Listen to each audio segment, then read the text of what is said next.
Assalamualaikum warahmatullahi wabarakatuh. Salam sejahtera untuk semuanya. Perkenalkan, saya Fitri Laila. Saya guru IPA di SMP Negeri 1 Kemang. Pada kesempatan kali ini saya akan coba memaparkan tentang pembelajaran menggunakan model Jigsaw. Model pembelajaran Jigsaw ini berbasis cooperative learning, di mana menekankan kerjasama pada siswa. Nah, apa saja yang dilakukan atau yang perlu disiapkan oleh seorang guru sebelum melaksanakan pembelajaran menggunakan Jigsaw? Adapun langkah-langkah atau persiapan yang harus dilakukan oleh seorang guru sebelum melaksanakan pembelajaran menggunakan model Jigsaw, yang pertama adalah guru menentukan topik pembelajaran. Lalu yang kedua, setelah menemukan topik tersebut dipecah-pecah menjadi subtopik. Nah, jumlah subtopik itu menentukan jumlah kelompok dalam kelas tersebut. Nah, seperti apa gambaran proses pembelajaran menggunakan Jigsaw di kelas? Berikut paparan yang akan saya sampaikan. Ya, berikut saya coba gambarkan bagaimana pembelajaran menggunakan Jigsaw. Seperti yang tadi saya utarakan bahwa guru pertama kali adalah menentukan topik pembelajaran. Misalnya topiknya kita anggap topik A.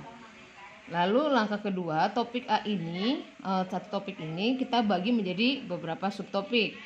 Ya, kita bagi menjadi beberapa subtopik. Nah, misalnya jadi subtopik A1, subtopik A2, subtopik A3, subtopik A4.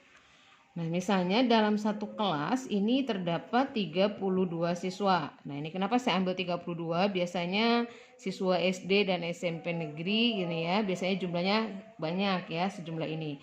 Jadi kita ambil yang terbesar. Lalu seperti yang tadi saya utarakan bahwa jumlah subtopik itu menentukan jumlah kelompok kecil dalam kelas tersebut. Karena subtopiknya ada 4, berarti ada 4 kelompok di dalamnya. Nah, kalau ada 4 kelompok, berarti satu kelompoknya terdiri dari berapa? Satu kelompok terdiri dari 8 siswa. Ya, setelah nanti Bapak Ibu Guru membuat 4 kelompok, setelah membagi satu kelas berdasarkan subtopik. Nah, ini berarti ada 4 kelompok, kelompok 1, kelompok 2, kelompok 3, kelompok 4 berdasarkan topiknya, karena subtopiknya ada 4, kelompoknya ada 4. Nah, di sini nanti satu kelompok ini akan mempelajari semua subtopik ini. Nah, seperti apa? Nah, mungkin kita buat gambarannya ya, subtopik. Di sini, jadi nanti setiap satu kelompok akan membahas semua topik keempat-empatnya. Caranya seperti apa? Jadi 2 orang dari kelompok 1 ini akan mempelajari tentang topik A1. 2 orang lagi akan mempelajari A2.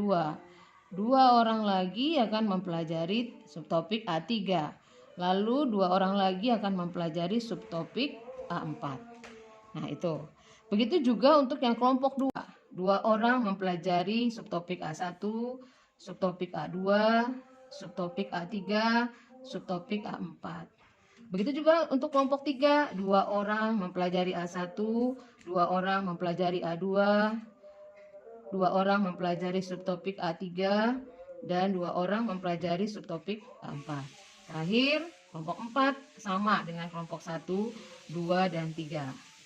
Ya, setelah semua siswa bergabung atau tersebar ke dalam subtopik masing-masing, nah ini masing-masing siswa mendiskusikan sesuai subtopiknya masing-masing. Nah, kelompok yang siswa yang tersebar di masing-masing subtopik ini dinamakan dengan kelompok ahli, karena di sini mereka akan mempelajari khusus topik itu saja. Nah, lalu mereka akan mendiskusikan topik sesuai dengan waktu yang ditentukan. Nah, setelah waktu yang ditentukan habis, para kelompok ahli ini kembali ke kelompok asal. Nah, ini namanya kelompok asal.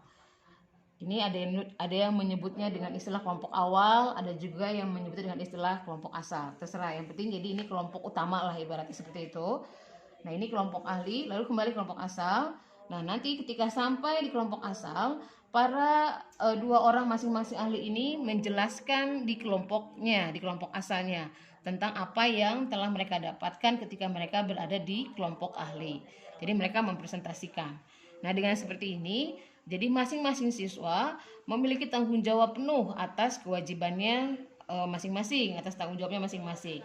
Nah, makanya inilah salah satu kelebihan Jigsaw, di mana tidak ada siswa yang santai. Jadi mereka masing-masing mempertanggungjawabkan ketika mereka berada di kelompok ahli. Jika mereka tidak menguasai di kelompok ahli, maka mereka akan tidak mampu memprestasikan di kelompok asal. Kalau mereka tidak mampu memprestasikan, mungkin nanti mereka akan mendapatkan sanksi atau apalah dari kelompok asalnya. Nah, ini merupakan salah satu kelebihan dari pembelajaran dengan model Jigsaw. Paparan tanggal. Selamat mencoba model pembelajaran Jigsaw, Bapak Guru hebat. Assalamualaikum warahmatullahi wabarakatuh.